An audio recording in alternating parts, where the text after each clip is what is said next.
the account of whoever the bank was that the guy wrote the check on. Okay, so the way the Fed sucks those reserves out so they don't spill out the overall money or economy is it has to sell off its assets. But there's the rub, because the reason it bought up all those assets was to prop up those markets, right? It bought mortgage-backed securities and also bought a bunch of U.S. government debt. And so if the Fed, even if the Fed wants to do the right thing, once you see prices start rising, if it just starts selling mortgage-backed securities, it's going to ruin that market again, and then all those banks that are finally not recovering are going to be insolvent again because it's going to push down the prices. Or if it starts selling off government securities, that's going to lower their price, which means it's going to raise their yield. So right at the time when the U.S. government is borrowing trillions of dollars a year, you're going to have the Fed trying to unload tens of billions or hundreds of billions of dollars of its own U.S. treasuries. So in conjunction with, if other central banks around the world also decide maybe the dollar's not the great place to be right now, and they start unloading it, you could see just dollars across the world all going back to the United States. Okay, so that's, again, I know it sounds bleak, but it's a double whammy that I'm saying. Not only is the actual physical, real economy in trouble because of this huge power grab, but on top of that, the Fed is really doing a great thing to destroy the dollar. If it want, if you put it this way, if you had asked me 3 years ago, how can you get stagflation the way there was in the 1970s squared, they're doing a great job. Right? What they're doing right now is what I would have said, yeah, this is the way to do it. That, you have the government take over all kinds of major sectors and have the Fed just pump in a ridiculous amount of money, and that's what they've done. Okay, so let me very briefly, I'm going long here, just relate this to the Bahamas. So, normally if I were speaking to people that weren't in the United States, I could say, hey, but don't worry, at least, you're not vulnerable to this. And it's true in terms of your actual domestic policies. I was just reading the latest economic report, the fiscal report, the 09-10 fiscal report from Ingram to the, I guess, the Parliament, and it wasn't half bad. And by that, I mean that sincerely, that half of the stuff was actually pretty good. In fact, your tax system, I do a lot of work for the state of California, through a think tank, advising them on how to reform their tax code. And I would love it if they adopted what you have here. That's what our reforms would be pushing in this direction. And in fact, the document, his suggested reforms in terms of collapsing tax brackets. So you have right now 23 tax brackets or tariff rates, and collapsing it to eliminate some of the higher ones. I mean, that's all in terms of tax reform. That's a good idea. So a lot of the stuff was good. Of course, some of the stuff was bad, like this idea of expanding unemployment insurance. Why is that bad? Again, because if the problem is during a bust period, so you have this unsustainable boom when certain sectors are expanding, people are consuming too much. During the bust, the way you fix that is people need to get laid off and they need to go to other sectors. So, the most prominent example is because the housing and financial sector booms, there's too many workers in those industries right now and they need to go elsewhere. And so if the government comes along and starts paying them while it's trying to prop up those same industries that are too bloated, all you're doing is perpetuating the problem. So it sounds heartless, and that's a typical economist thing to do, but it really is the case that you're not helping things by paying people to not have a job, which is in a sense what you're doing if you're expanding unemployment insurance. So obviously, I belong to a church and I give to the poor. And you don't want somebody to starve to death, but when the government comes out and pays people who don't have a job, you're subsidizing unemployment, and that keeps those people from getting reintegrated as quickly as they otherwise would have. Right? So that's just stalling the recovery. That's making the recovery take longer. And to repeat, this mentality behind it, so partly it's relief effort, but also a lot of people think, well, no, we want to get money into the pockets of these people so they can keep spending. Well, that's not the issue. In a market economy, spending's the easy part. It's going to work and producing that's the hard part. So you don't need to worry about propping up spending. The issue is make sure people are producing the right things.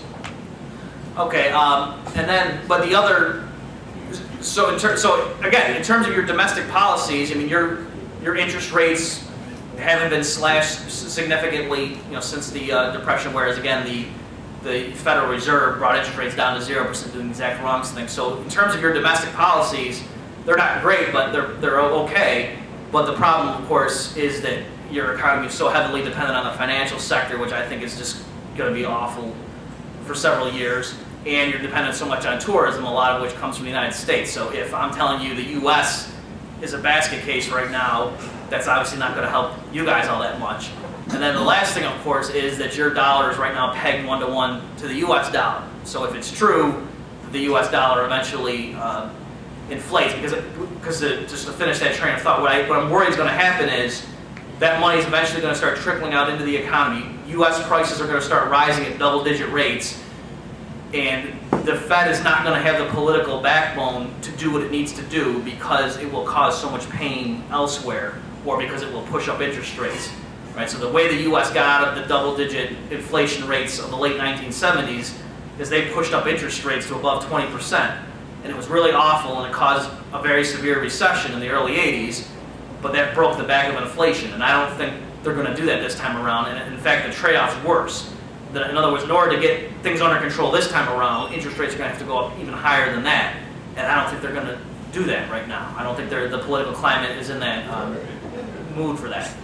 So I think there's going to be very high U.S. price inflation. So what does that mean here? I guess if I were you, I would start, you should really start inquiring as to, what are we going to do? Are we going to keep this peg if U.S. inflation rates get too high, if the U.S. dollar depreciates too much? Because to put it intuitively, what would have to happen is Bahamian prices would need to rise. That's the only way. In other words, if the dollar wants to fall against your currency, but your central bank doesn't want to let that happen, they can just start printing up your Bahamian dollars and then getting those in circulation to raise prices here to restore the sort of natural parity.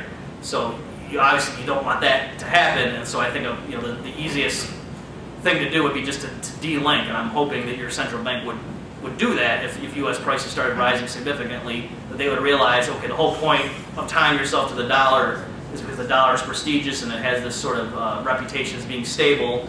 That's no longer the case, so let's de-link. But again, if you did remain pegged to it, I foresee significant U.S. price inflation.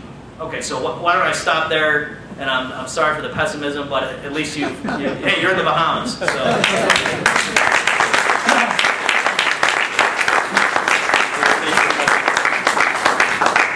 Okay, we'll take about 10 to 15 minutes of questions, brief questions, and fire away. Not a lot. I could ask 10 to 15 minutes of questions. Yeah. The Bahamas problem is really a Caribbean problem. Today, the Caribbean is the third largest holder of U.S. dollar reserves, only exceeded by Japan and China.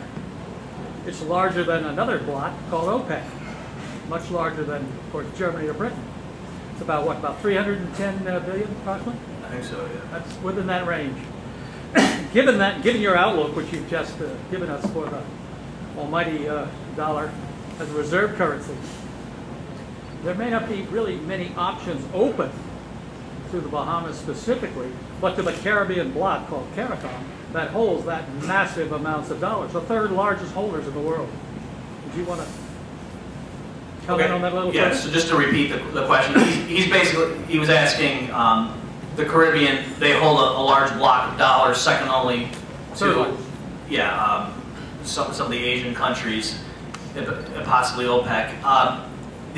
So you're right. So that's the issue. I mean, part of how a country, especially a smaller country, credibly pegs its own currency to the dollar is that it has large reserves, either in actual dollars, but that's sort of inefficient. They usually have U.S. Treasury debt, right? Things that are denominated, so they're getting streams of U.S. dollar payments, and so that's the way you can link to the dollar, and people believe you because even if there's a run on your currency, you can literally exchange it one for one with actual dollars, U.S. dollars.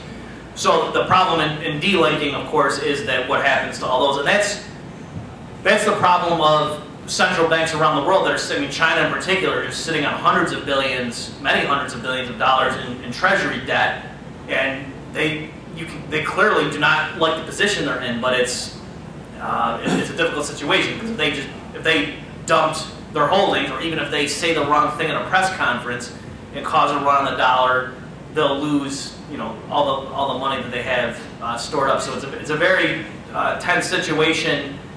I don't have a great solution except because what you see